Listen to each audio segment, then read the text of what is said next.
அனைவருக்கும் வணக்கம். அது சரியா தெலுங்கானா மாநிலம் சங்காரெட்டி மாவட்டத்தில் உள்ள அமீன்பூர் அப்படின்ற ஒரு இடம். இந்த இடத்துல ராகவேந்திரா காலனி பகுதியில் வாழ்ந்து கொண்டிருந்தவர் தான் 50 வயது நேர்ந்த இந்த சின்னையா. இந்த சின்னையாவுக்கு ரஜிதா அப்படின்ற ஒரு மனைவி இருக்காங்க. இந்த தம்பதியினருக்கு மொத்தம் 3 பிள்ளைகள். இதுல ரஜிதா அப்படின்றவங்க ஒரு பிரைவேட் ஸ்கூல்ல டீச்சரா வேலை பார்த்துக்கிட்டு இருக்காங்க.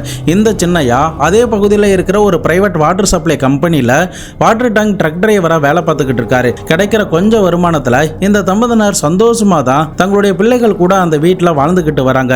எப்போதுமே இந்த சின்னையா இரவு 10 மணிக்கு கிளம்பி போனார்னா அதிகாலை 3 மணிக்கு தான் வீட்டுக்கு வருவாரு. அப்படிதான் சரியா மார்ச் 27, 2025 வாகல, அதாவது 1.5 மாசத்துக்கு முன்னாடி தான் எப்போதும் போல அவர் வேலைக்கு போகணுங்கிறதுக்காக தூங்கி எழுந்ததுமே கிளம்பிக்கிட்டு இருந்திருக்காரு. இந்த நேரத்தில் அவருடைய கம்பெனியில இருந்து 9 மணிக்கெல்லாம் டியூட்டியில வந்து ஜாயின் பண்ணிடுங்க அப்படின்னு இன்ஃபார்ம் பண்ணப்பட்டிருந்திருக்கு. இதனால பரபரப்பா தனக்கு தேவையான உடைமைகள் எடுத்துக்கொண்டு தன்னுடைய சாப்பாட்டையுமே எடுத்துக்கொண்டு அங்கிருந்து கிளம்பி போயிருந்திருக்காரு. கிளம்புறதுக்கு முன்னாடி தன்னுடைய 3 பிள்ளைகள் கிட்டயுமே சொல்லிட்டு தான் கிளம்பி போறாரு.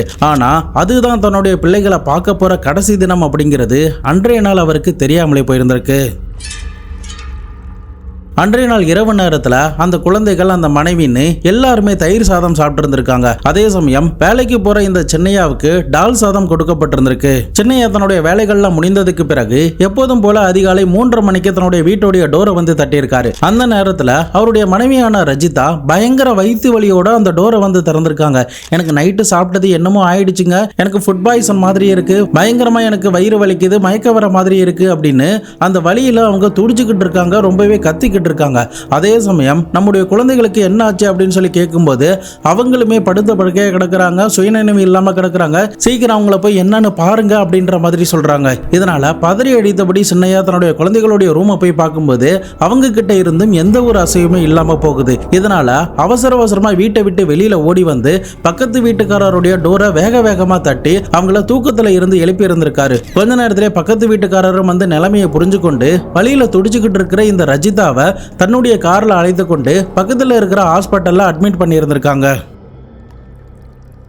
மறுபக்கம் இந்த சென்னை ஹாஸ்பிட்டலுக்கு போகாம தன்னுடைய குழந்தைகளுக்கு என்ன ஆச்சு அப்படின்னு சொல்லி தட்டி எழுப்ப பார்த்துக்கிட்டே இருந்திருக்காரு.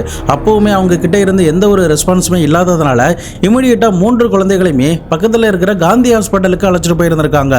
அங்க மருத்துவர்கள் சோதனை பண்ணி பார்க்கும்போது தான் இந்த 3 குழந்தைகள் ஏற்கனவே இறந்து போயிட்டாங்க அப்படின்னு சொல்லி இருந்திருக்காங்க. இதை கேட்டதுமே சின்னையாவால ஏத்துக்கவே முடியல. அதே ஹாஸ்பிட்டல்ல கதறி அழுது இருந்திருக்காரு. மறுபக்கம் ரஜிதாவையுமே ஐசியூல அட்மிட் பண்ணி அவங்களுக்கான ட்ரீட்மெண்ட்டும் பரபரப்பாக கொடுக்கப்பட்டுக்கிட்டு இருந்திருக்கு. தொடர்ந்து ஒரு பக்கம் இந்த ட்ரீட்மெண்ட்லாம் நடந்துகிட்டே இருக்கிற சமயத்தில் இந்த 3 குழந்தைகள் இறந்து போயிட்டதுனால இமிடியேட்டா பக்கத்தில் இருக்கிற போலீஸ் ஸ்டேஷனுக்கு இந்த ஹாஸ்பிட்டலில் இருந்து தகவல் கொடுக்கப்பட்டிருந்திருக்கு. போலீஸ் ஆஃபீஸருமே சம்பவ இடத்துக்கு வந்து நடந்த விஷயங்கள் எல்லாத்தையுமே விசாரிச்சு கேட்டு தெரிஞ்சுக்கிறாங்க. அப்போதான் ஃபுட் பாய்சனால தான் இப்படி ஆயிருக்கு அப்படின்னு சொல்லிட்டு போலீஸ் ஆஃபீஸர் ஆரம்பத்தில் நினைக்கிறாங்க. ஆனால் இந்த சின்னையாவுக்கு மட்டும் எதனால எந்த ஒரு ஆபத்துமே ஏற்படலை, எந்த ஒரு பெயினுமே ஏற்படல, அவர் நல்லா தானே இருக்காரு அப்படின்ற ஒரு சந்தேக பார்வை அவர் மேல பாய ஆரம்பிக்குது. இதனால சின்னையா கிட்ட விசாரிக்க ஆரம்பிக்கிறாங்க. நீ நைட்டு என்ன சாப்பிட்ட அப்படின்னு சொல்லி கேட்கும்போது நான் நைட்டு எப்போதும் போல சாப்பாடு எடுத்துட்டு போயிட்டேன் சார், ஆனா டிராபிக் அதிகமா இருந்ததுனால என்னால சாப்பிட முடியல, என்னுடைய மனைவி பிள்ளைகள் எல்லாருமே இரவு நேரத்தில் தயிர் சாதம் தான் சாப்பிட்டாங்க அப்படின்ற மாதிரி தன்னுடைய ஸ்டேட்மெண்ட்டை இந்த சின்னையா சொல்லியிருந்திருக்காரு. பட் என்னதான் சின்னையா இந்த மாதிரி சொல்லியிருந்தாலும் முழுக்க இப்ப இந்த சந்தேகம் சின்னையா மேலதான் பாய ஆரம்பிக்குது. முதல் நாள் இரவு வரைக்குமே 5 பேர் இருந்த அந்த குடும்பத்தில் 3 பேர் இப்போ இறந்து போயிட்டாங்க அப்படின்றத கேட்கும்போது இந்த வழக்கை விசாரணை பண்ண போகிற போலீஸ் ஆஃபீஸருக்கும் சரி, அந்த ஹாஸ்பிட்டலில் இருந்தவங்களுக்கும் சரி பெரிய ஷாக்கிங்காக தான் இந்த விஷயம் அமைஞ்சிருந்திருக்கு. இதனால இமிடியேட்டாக அந்த 3 குழந்தைகளுடைய சடலத்தை போஸ்ட்மார்ட்டத்துக்கு அனுப்பி வைக்கிறாங்க. மருத்துவர்களுமே பரபரப்பாக அந்த போஸ்ட்மார்ட்டம் வேலைகளில் ஈடுபட்டுக்கிட்டே இருக்காங்க. இந்த நேரத்தில் தான் கொஞ்சம் கூட போலீஸ் ஆஃபீஸர் எதிர்பார்க்காத ஒரு மிகப்பெரிய ஒரு ட்விஸ்டே அந்த போஸ்ட்மார்ட்டம் ரிப்போர்ட்டில் வந்திருக்கு. அன்னைக்கு வந்த அந்த போஸ்ட்மார்ட்டம் ரிப்போர்ட்ல மருத்துவர்கள் என்ன சொல்றாங்கன்னா, நாங்களுமே இந்த 3 குழந்தைகள் ஃபுட் பாய்சனில் தான் இறந்திருக்கோம் அப்படின்னு நினைச்சோம், ஆனா போஸ்ட்மார்ட்டம் பண்ணும்போது தான் அவங்களுடைய மூச்சு குழாய்கள் உடைக்கப்பட்டிருக்கு அப்படின்னும், இதை வச்சு பார்க்கும்போது அவங்கள யாரோ கழுத்தை நெரிச்சு கொலை பண்ணியிருக்காங்க அப்படின்னும், மூச்சு திணறி இறந்து போனதற்கான தடயங்கள் எல்லாமே அந்த குழந்தைகளுடைய நுரையீரல்ல காணப்படுது அப்படின்ற மாதிரியான ஒரு தடயத்தை அந்த ரிப்போர்ட்ல மருத்துவர்கள் கொடுத்திருந்திருக்காங்க. இதை கேட்கும்போது போலீஸ் ஆஃபீஸருக்கு பகீர்னா இருந்திருக்கு. இப்படி எந்த ஒரு ஈவு இறக்கமுமே இல்லாம இந்த குழந்தைகளை யாரு தான் கொலை பண்ணது, என்ன காரணத்துக்காக கொலை பண்ணியிருப்பாங்க, அப்படி மோட்டிவ் என்னதான் இருக்கும் அப்படின்ற சந்தேகம் தான் போலீஸ் ஆபீசருடைய மைண்ட்ல ஓடிக்கிட்டே இருந்திருக்கு. அன்னைக்கு அந்த குழந்தைகளுக்கு என்னதான் நடந்துச்சு, அவர்களை கழுத்தை நெரிச்சு கொலை பண்ற அளவுக்கு அவங்க என்னதான் தவறு பண்ணாங்க. கடந்த மாதம் தெலுங்கானா மட்டும் இல்லாம இந்தியா முழுக்க ரொம்பவே பரபரப்பா பேசப்பட்ட ஒரு கொடூரமான ஒரு மோசமான சம்பவத்தை பத்தி தான் இன்னைக்கான வீடியோல பார்க்க போறோம். வீடியோவை எங்கேயுமே ஸ்கிப் பண்ணாம தொடர்ந்து பாருங்க. நான் உங்கள் Babu Shankar. Welcome to Babu Shankar files.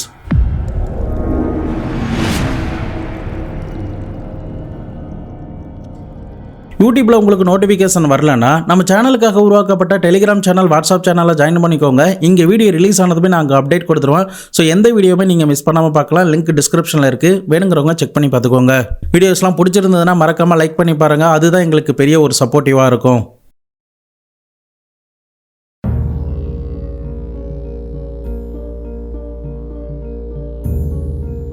மறுபக்கம் ஐசியூவில் கிரிட்டிக்கல் கண்டிஷனில் இருக்கிற ரஜிதாவுக்கு ஒரு ட்ரீட்மெண்ட்லாம் கொடுக்கப்படுது. அவங்களுடைய ஸ்டொமக் எல்லாமே மெடிக்கல் ப்ரொசீஜர் படி எல்லாமே பக்காவாக க்ளீன் செய்யப்படுது. அந்த பாய்சன் எல்லாத்தையுமே ரிமூவ் பண்ணியிருந்திருக்காங்க. அதன் பிறகு தான் அவங்களுடைய உடம்புல சில இம்ப்ரூவ்மெண்ட்லாம் ஏற்பட ஆரம்பிச்சு மெல்லமாக கண்ணை திறந்து பேசவே ஆரம்பிச்சிருக்காங்க. மறுபக்கம் போலீஸ் சைடில் இருந்தும் சின்னையாவும் சேர்ந்து இந்த ரஜிதாவை போய் பார்த்துருந்துருக்காங்க. அப்போ ரஜிதா என்னுடைய குழந்தைகள் எங்க அப்படின்னு சொல்லி கேட்கும்போது அவங்க 3 பேருமே இறந்து போயிட்டாங்க அப்படிங்கிறத சொன்னதுமே அவங்க ஆக்சிஜன் மாஸ்க்லாம் அணிந்திருந்தாலும் கூட கண்ணுலாம் கலங்கி வேதனையோட அழுது இருந்திருக்காங்க. தன்னுடைய மனைவியுடைய நிலைமையை இப்படி பார்த்துட்டு சின்னையாவுமே அந்த இடத்துல வருத்தப்பட ஆரம்பிக்கிறாரு. இமிடியேட்டா டாக்டர் கிட்ட எப்போ டிஸ்சார்ஜ் பண்ணுவீங்க, அவங்களுடைய உடல்நிலை எப்படி இருக்கு அப்படின்னு சொல்லி விசாரிக்க ஆரம்பிக்கிறாரு. அப்போதான் மருத்துவர்கள் என்ன சொல்றாங்கன்னா, டாக்ஸிகாலஜி ரிப்போர்ட் வந்ததுக்கு பிறகு நாங்க ரஜிதாவை டிஸ்சார்ஜ் பண்ணிடுவோம். அந்த ரிப்போர்ட்ல என்ன பாய்சன் கலக்கப்பட்டிருக்கு, எப்படி பாய்சன் ஏற்பட்டுச்சு அப்படிங்கறத கண்டுபிடிச்சதுக்கு பிறகு நாங்க ரஜிதாவை விட்டுருவோம் அப்படின்ற மாதிரி சொல்லி இருந்திருக்காங்க. ஏன்னா இறந்து போன அந்த 3 குழந்தைகளும் இரவு நேரத்தில் என்ன சாப்பாடு சாப்பிட்டாங்களோ அதே சாப்பாட்டை தான் இந்த ரஜிதாவுமே சாப்பிட்டு இருந்திருக்காங்க. இதனால இவங்களுடைய அந்த டாக்ஸிகாலஜி ரிப்போர்ட் வராம நாங்க இவங்களை டிஸ்சார்ஜ் பண்ண மாட்டோம் அப்படின்னு மருத்துவர்களுமே திட்டவட்டமா தெரிவிச்சிருந்திருக்காங்க. இது ஒரு பக்கம் இருக்க, போலீஸ் ஆபீசருக்கு இப்ப முழுக்க சந்தேகம் இந்த சின்னையா மேலதான் இருக்க ஆரம்பிக்குது. அவர் சொன்ன மாதிரியே இரவு நேரத்தில் அவர் ஏன் அந்த உணவு சாப்பிடல, அதே சமயம் இரவு முழுக்க அவர் டியூட்டியில தான் இருந்தாரா அப்படிங்கிறத கிராஸ் வெரிஃபிகேஷன் பண்ணி ஆகணும். இதனால அதை பத்தி ஒரு டீம் விசாரணைகளை இறங்கி இருந்திருக்காங்க. இன்னொரு பக்கம் ஐசியூல ட்ரீட்மெண்ட் எடுத்துக்கிட்டு இருக்கிற ரஜிதாவுக்கும் இந்த சின்னையாவுடைய ரிலேஷன்ஷிப்பும் எப்படி இருந்துச்சு, இவங்க எப்படி திருமணம் பண்ணிக்கிட்டாங்க அப்படின்னு அவங்களுடைய பேக்ரவுண்ட் எல்லாத்தையுமே செக் பண்ணி பார்த்திருக்காங்க. அப்போதான் போலீஸ் ஆபீசருக்கு சில விஷயங்கள்லாம் தெரிய வர ஆரம்பிக்குது. கடந்த 2013 தெலுங்கானா மாநிலத்தில் நல்கொண்டா மாவட்டத்தில் 12ஆம் வகுப்பு படிச்சுக்கிட்டு இருந்த இந்த ரஜிதாவுக்கு அந்த நேரத்தில் 18 வயசு தான் ஆயிருந்திருக்கு. ஆனால் ரஜிதாவுடைய குடும்பத்தார்கள் இதுக்கு மேலே இவங்க படிக்க வேண்டாம், திருமணம் பண்ணி வச்சிடலாம் அப்படின்னு சொல்லிட்டு இந்த சின்னையாவுக்கு திருமணம் பண்ணி வச்சிருந்திருக்காங்க. இந்த சின்னையா இந்த ரஜிதாவை திருமணம் பண்ணும்போது அவருக்கு 38 வயது, ரஜிதாவுக்கு வெறும் 18 வயது தான். கிட்டத்தட்ட 20 வயசு வித்தியாசத்தில் தான் இவங்க 2 பேருமே திருமணம் கட்டியிருந்திருக்காங்க. அது மட்டும் இல்லாமல் இந்த சின்னையாவுக்கு ரஜிதா 2வது மனைவி. முதல் மனைவிக்கு டெலிவரி சமயத்தில் சில பிரச்சனைகள்லாம் ஏற்பட்டதுனால அந்த குழந்தை பிறக்கிறதுக்கு முன்னாடியே இறந்து போயிருந்திருக்காங்க. அது மட்டும் இல்லாம அந்த குழந்தையுமே பிறக்கிறதுக்கு முன்னாடி வயிற்றிலேயே இறந்து போயிருந்திருக்கு. மருத்துவர்களால அந்த குழந்தையும் காப்பாற்ற முடியல, அவருடைய முதல் மனைவியுமே காப்பாற்ற முடியல. அதன் பிறகுதான் தன்னுடைய 38வது வயதுல இந்த ரஜிதாவை திருமணம் கட்டி இருந்திருக்காரு. ரஜிதாவுமே தன்னுடைய திருமணம் முடிந்ததுக்கு பிறகு மேற்கொண்டு சில படிப்புகள்லாம் படிச்சிருந்திருக்காங்க. அதே சமயம் இவங்களுடைய இந்த 12 வருட திருமண வாழ்க்கையில 3 குழந்தைகளை பெற்றெடுக்கிறாங்க. முதலாவதா சாய் கிருஷ்ணா என்ற மகன், இரண்டாவது மதுப்பிரியா என்ற மகள், மூன்றாவது கௌதம் என்ற மகன். இதுல சாய் கிருஷ்ணாவுக்கு 11 வயது, மதுப்பிரியாவுக்கு 10 வயது, கௌதமுக்கு வெறும் 8 வயது. இவ்வளவு வயசு கம்மியா இருக்கிற இந்த பிஞ்சு குழந்தைகளை தான் மர்மமான முறையில யாரோ கழுத்து நெரிச்சு அந்த வீட்டுல கொலை செஞ்சிருந்திருக்காங்க. அவங்களுடைய சாப்பாட்டிலுமே பாய்சனை கலந்து விட்டு இருந்திருக்காங்க. மறுபக்கம் சின்னையாவுக்கு தன்னுடைய மனைவியான ரஜிதாவை ரொம்பவே பிடிக்கும். ரஜிதா என்ன கேட்டாலுமே வாங்கி கொடுப்பாரு, அவங்க கேட்ட எல்லாத்தையுமே பண்ணுவாரு, தன்னுடைய குழந்தைகள் மேலுமே ரொம்ப பாசமா இருப்பாரு அப்படின்ற விஷயங்கள்லாம் தெரிய வர ஆரம்பிக்குது. இப்படி இவ்வளவு அன்பா இருக்கிற இந்த சின்னையா தான் இவர்களை இந்த நிலைமைக்கு ஆளாக்கி இருப்பாரா அப்படின்ற சந்தேகம் கூட போலீஸ் ஆபீசருக்கு அந்த நேரத்தில் எழ ஆரம்பிக்குது. அதே சமயம் இவரை பத்தி கிராஸ் வெரிஃபிகேஷன் பண்ணாங்கல்ல, அதுலயுமே இவர் சம்பவம் நடந்த நாள் அன்னைக்கு டியூட்டியில தான் இருந்தாரு அப்படிங்கிறது உறுதி செய்யப்பட்டிருந்திருக்கு. இந்த சம்பவங்கள்லாம் நடந்துகிட்டே இருக்கிற சமயத்துல தான் போலீஸ் ஆபீசருக்கு இந்த வழக்குல மறுபடியுமே ஒரு ட்விஸ்ட் ஒன்று காத்துக்கிட்டு இருந்திருக்கு. அது என்ன ட்விஸ்ட்னா, ஐசியூல ட்ரீட்மெண்ட் எடுத்துக்கிட்டு இருக்கிற ரஜிதாவுடைய டாக்ஸிகாலஜி ரிப்போர்ட் வந்திருக்கு. அதுல மருத்துவர்கள் அந்த ரிப்போர்ட்டை பார்த்ததுமே மிகப்பெரிய அளவுக்கு ஷாக் ஆகுறாங்க. ஏன்னா ஐசியூல ட்ரீட்மெண்ட் எடுத்துக்கிட்டு இருக்கிற அந்த ரஜிதா பயங்கர டிராமா நடத்துறாங்க அப்படின்னும், அவங்களுடைய உடம்புல எந்த ஒரு பாய்சனுமே கலக்கப்படலை அப்படின்னும், முக்கியமா அவங்க சாப்பிட்ட சாப்பாடுல கூட எந்த ஒரு பாய்சனுமே இல்லை அப்படின்னும், அதே நேரம் இறந்து போன அந்த குழந்தைகள் சாப்பிட்ட உணவிலுமே எந்த ஒரு பாய்சனும் கலக்கப்படலை அப்படிங்கிறது தான் அன்றைய நாள் அவங்களுக்கு வந்த அந்த ரிப்போர்ட்ல இருந்திருக்கு. இதை பார்த்து படிச்சதுமே மருத்துவர்களும் பெரிய ஷாக் ஆகி இந்த போலீஸ் ஆபீசர் கிட்டயுமே இந்த விஷயங்கள் எல்லாத்தையுமே சொல்லியிருந்திருக்காங்க. இதனால முழுக்க முழுக்க இப்ப சந்தேகம் சின்னையா கிட்ட இருந்து ரஜிதா மேலதான் பாய ஆரம்பிக்குது. இமிடியேட்டா டிஸ்சார்ஜ் பண்ணி அவங்கள கஸ்டடியில் எடுத்து விசாரிக்க ஆரம்பிக்கிறாங்க. இது ஒரு பக்கம் இருக்க, ரஜிதாவுடைய மொபைல் நம்பரை கண்ட்ரோல் ரூமுக்கு அனுப்பி அவங்க கடைசியா யார்கிட்ட எல்லாம் பேசியிருக்காங்க, யாராவது அந்த வீட்டுக்குள்ள நுழைந்த மாதிரியான தடயங்கள் ஏதாவது தெரியுதா அப்படின்ற மாதிரி செக் பண்ணி பார்த்திருக்காங்க. அப்படி செக் பண்ணி பார்த்ததுல தான் அந்த 3 குழந்தைகளுக்கும் என்ன நடந்துச்சு அப்படிங்கிற விஷயம் எல்லாமே வெளி உலகத்துக்கு தெரிய வர ஆரம்பிக்குது.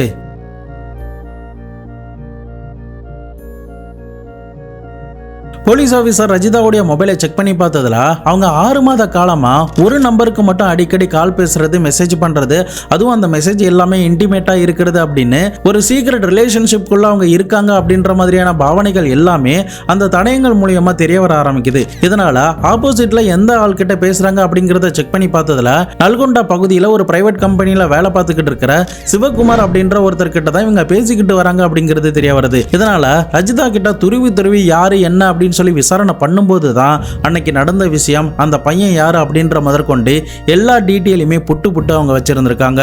அன்னைக்கு அந்த குழந்தைகளுக்கு என்ன நடந்துச்சு, எதனால ரஜிதா அந்த குழந்தைகளை கொண்டாங்க அப்படிங்கிறத டைம்லைன் படி டீட்டெயிலா இப்ப நம்ம பார்க்கலாம். என்னதான் சின்னையாவுக்கு தன்னுடைய மனைவி ரஜிதாவை பிடிச்சிருந்தாலும் கூட ரஜிதாவுக்கு தன்னுடைய கணவரான சின்னையாவை பிடிக்கல. அதற்கு காரணம் இவங்க 2 பேருக்குள்ள இருக்கிற அந்த ஏஜ் டிஃபரன்ஸ் தான். 20 வயசு டிஃபரன்ஸ் அப்படிங்கிறதுனால மிகப்பெரிய ஒரு ஜெனரேஷன் கேப் அவங்களுக்குள்ள இருந்திருக்கு. கல்ச்சர் வைஸா இருக்கட்டும், மாடர்ன் வைஸா இருக்கட்டும், திங்கிங் வைஸா இருக்கட்டும், ஒரு பெரிய கேப் இருந்ததுனால இந்த பொண்ணு மற்ற கணவர்கள் கூட எல்லாம் கம்பேர் பண்ணிக்க ஆரம்பிக்கிறாங்க. தான் கூட வேலை பார்க்குற ஆட்கள், தன்னை சுத்தி இருக்கிற ஆட்கள், அவங்களுடைய கணவர்கள்லாம் எப்படி இருக்காங்க அப்படிங்கிறதெல்லாம் பார்க்கும்போது அவங்க பயங்கர யங்கா ஸ்மார்ட்டா இருக்காங்க. ஆனா தன்னுடைய கணவர் மட்டும் கொஞ்சம் ஓல்டா இருக்கிறதுனால அந்த விஷயம் மெல்ல மெல்ல கொஞ்ச நாட்கள்ல அந்த பொண்ணுக்கு பிடிக்காம போகுது. இதனால தான் எதிர்பார்க்கிற மாதிரி தன்னுடைய லைஃப்ல ஒரு கணவர் கிடைக்கணும் அப்படின்ற மாதிரி தான் அவங்களுடைய மனதுக்குள்ள ஓடிக்கிட்டு இருந்திருக்கு. இந்த நேரத்துல தான் இந்த கொலை சம்பவம் நடப்பதற்கு 6 மாதத்துக்கு முன்னாடி இவங்க படிச்ச அந்த 10ஆம் வகுப்பு ஸ்கூல்ல ஒரு ரீயூனியன் மீட்டிங் ஒன்று நடத்திருக்காங்க. அதுல பழைய ஸ்டூடெண்ட்ஸ் எல்லாமே கலந்து இருந்திருக்காங்க. அந்த நேரத்துல தான் அதே 10ஆம் வகுப்புல இவங்க கூட படிச்சுக்கிட்டு இருந்த சிவகுமாரம் அந்த ரீயூனியனுக்கு வந்து இருந்திருக்காரு. அப்போதான் இவங்க 2 பேருக்குள்ளயுமே மறுபடியும் பழக்கம் ஏற்பட ஆரம்பிச்சு 2 பேரும் மொபைல் நம்பரை ஷேர் பண்ணி சீக்கிரட்டா பேசிக்க ஆரம்பிச்சிருந்திருக்காங்க. சின்னையாவுக்குமே மொபைல டெக்ஸ்ட் பண்றதோ அப்படி இல்லைன்னா அவங்க என்ன பேசுறாங்க அப்படிங்கறத அவரால் படிக்க முடியாது. அந்த அளவுக்கு அவருக்கு கல்வி அறிவு கொஞ்சம் கம்மியா இருக்கிறதுனால இந்த விஷயத்த சாதகமா பயன்படுத்தி தினமுமே அந்த சிவகுமார் கிட்ட ஜாலியா பேசிக்கிட்டு இருந்திருக்காங்க. அதே நேரம் இரவு நேரத்தில் இவர் வெளியில போயிடுறதுனால தொடர்ந்து இவங்களுடைய நட்பு ஒரு கட்டத்தில் இருந்து காதலா மாறி அந்த காதல அடிக்கடி வெளியில சீக்கிரட்டா மீட் பண்ணிக்கிறது, ஒரு இன்டிமேட் ரிலேஷன்ஷிப்குள்ள போறது அப்படின்ற அளவுக்கு போயிருந்திருக்கு. இதனால தனக்கு ஏத்த ஆளு இந்த சிவகுமார் தான் அப்படின்னா இந்த சிவகுமாரை திருமணம் பண்ணா நம்முடைய வாழ்க்கை நல்லா இருக்கும் அப்படின்ற ஒரு எண்ணம் தான் இந்த ரஜிதாவுடைய மனதுக்குள்ள ஓட ஆரம்பிக்குது. இது ஒரு பக்கம் இருந்தாலும் தனக்கு 3 குழந்தைகள் இருக்காங்க, அவங்களுடைய எதிர்காலம், அவங்களுக்கு என்ன ஆக போகுது அப்படிங்கிற எதையுமே அவங்க கொஞ்சம் கூட நினைச்சு பார்க்கவே இல்லை. தொடர்ந்து இவங்களுடைய கான்வர்சேஷன் மெல்ல மெல்லமா ரொம்பவே டீப்பா போய்கிட்டு இருந்திருக்கு. இந்த நேரத்துல தான் நம்ம 2 பேரும் திருமணம் பண்ணிக்கலாம் அப்படின்னு 2 பேரும் பேசிக்கிறாங்க.